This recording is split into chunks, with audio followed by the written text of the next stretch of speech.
we also discussed the important role the EU membership will play in the holistic system of the security guarantees in the light of the current presidency of Denmark in the EU. And we are working together to open the clusters. It's not simple, you know why, but to open the clusters by EU 27. But the main task now is to force Russia to stop the killings and the war. Pressure is the key. Right now, Putin thinks he can get through the difficulties, but we know how to change this. The Russian economy is already in a bad shape, with fuel shortages especially telling. Many Russian industries are in the decline, and also telling are the labor shortages and Putin's constant humiliations before China as it tries to sell them as much raw material as possible. All this speaks for itself. Sanctions are really working, and we must keep pressuring Russia with sanctions and with tariffs until it understands that this war will end. And we will work on this with other European leaders, with the G7 and G20, and of course with the US. Peace can only be a joint achievement. I'm sure it will come. Thank you, Mette, again for invitation.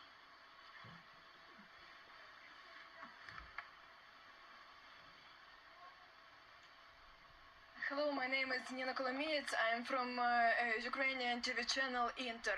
My first question is to Prime Minister Frederiksen. The Danish model is expected to become part of the security guarantees for Ukraine. Is there a plan to expand this format?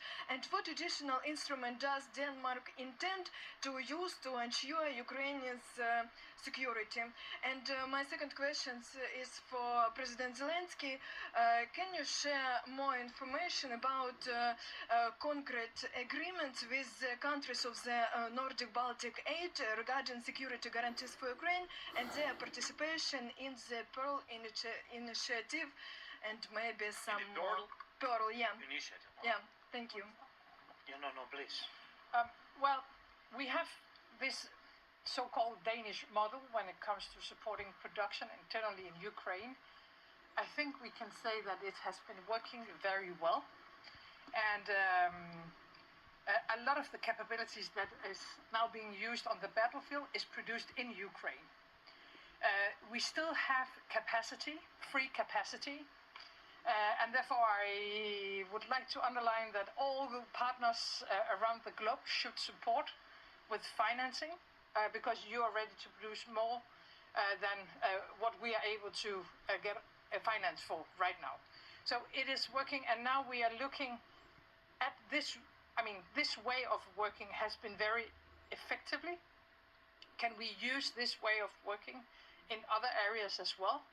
And let me be very clear, maybe the most important part of future security guarantees in Ukraine is ensuring that you have a strong army, a well-equipped and trained Ukrainian army.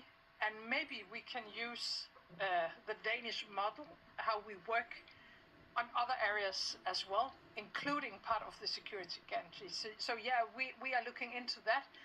We have said from the beginning of this war that you are not only fighting your own war, you are fighting for the entire future of Europe, and therefore we have to continue. And now we have found a way to make some very concrete results. So we are exploring how to use that in other areas as well.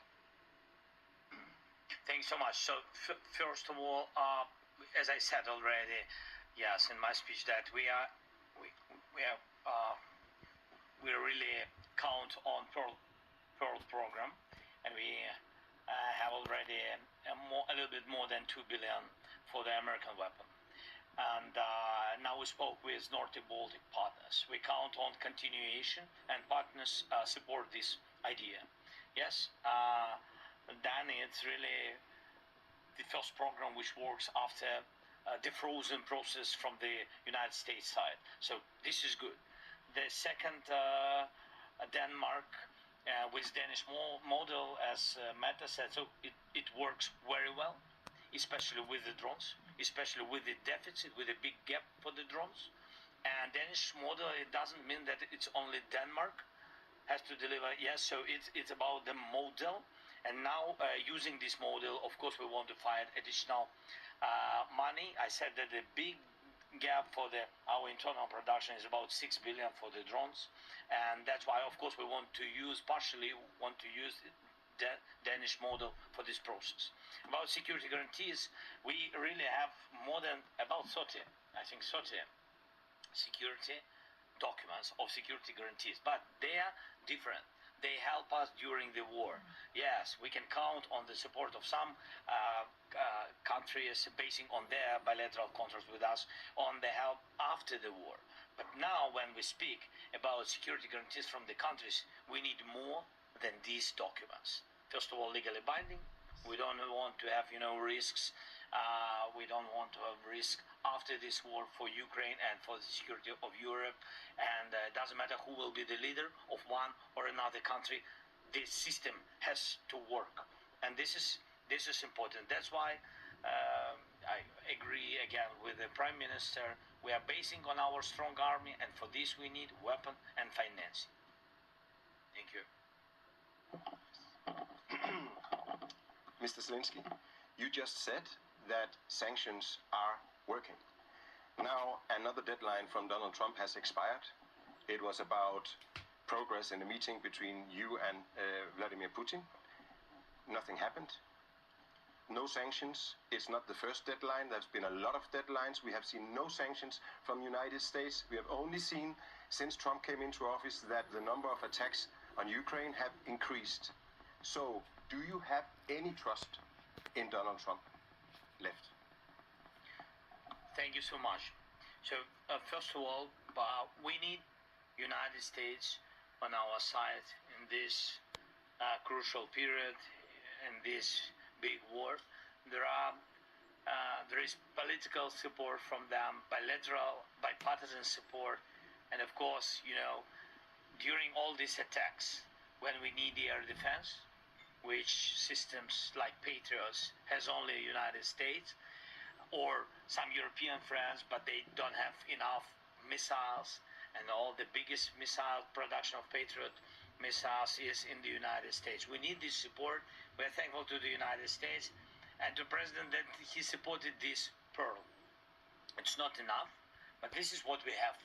So our people, children, family, they attacked each day, and of course, we need Patriots, and we need all this, all these systems, and to be realistic, mostly United States has it. So, but it's not enough. We spoke about 10 additional systems plus. We began to speak with production, and United States supported this, but it's very slow. You're right. Some decisions are very slow. About sanctions, what I had, I can only share with you what format of conversation I had with the United States President. So we spoke that by United States pressure, he can put Putin to the political negotiations. Yes, diplomatic format of dialogue, not the dialogue by weapon. And if Putin will not do it, he said, I asked him to put sanctions, tariffs, any pressure what you can on Russia. Otherwise, he will never stop this war. And when we speak about pressure, we mean air defense, we mean weapon deals, we mean drone production, and of course, sanctions. Such signals we gave President of the United States. He said couple of weeks, and he will answer on this. Couple of weeks, in my understanding, it's 2 weeks or maximum 3 weeks. This Monday, 2 weeks ended. Tomorrow we will try to connect with President Trump, and we'll speak about it. Thank you. Yes, also a question for you, President Zelensky. The Danish Prime Minister has numerous times been very clear that she does not believe in Putin's intentions. Do you believe in him? And are you willing to give up some territory to be able to strike a peace deal? Nobody trusts Putin. That's why just to give for somebody it's just territory, and for us it's our law, constitution, it's our life, it's our history, and so it's houses and families, a lot of things which are very, very sensitive. People who lived because of the Putin's attacks and because of the war, their houses, they want to come back. Maybe now, in this day, it's not realistic, but they will come back. They will come back.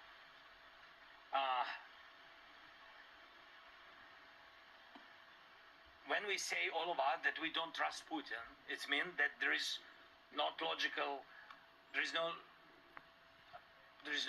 really smart steps of swap the territories, because if you don't trust this person, and he already occupied us partially, but occupied it once, and then after big pause he did, you understand, the full-scale war, it means that even if you will go out, if somebody will support this crazy idea, who can give you guarantees that Putin will not continue? Nobody. He lied so many times, so we can't trust it, and we can't give him our territory. In any case, this is very defended, very strong part of our defending line, and he lost there a lot of people, about 100,000 people, especially on this direction. I mean, Putin lost. So it's understandable that during almost 4 years he couldn't occupy even 30% of the one region, Donbas region. He couldn't occupy it. It's understandable. So if he will go further, if he will fight, he will need years. I don't know how many years. But he understands that the question is not only in years, not only in time, the question that he will need to lose millions of soldiers. That's why we will not give him such, presence. Og med det løb vi tør for tid. Tak for I mødte frem. That's it. That's it? Okay. Thank you. Bye-bye. That's it. Som Mette Frederiksen og selvfølgelig præsident Zelensky her kunne afslutte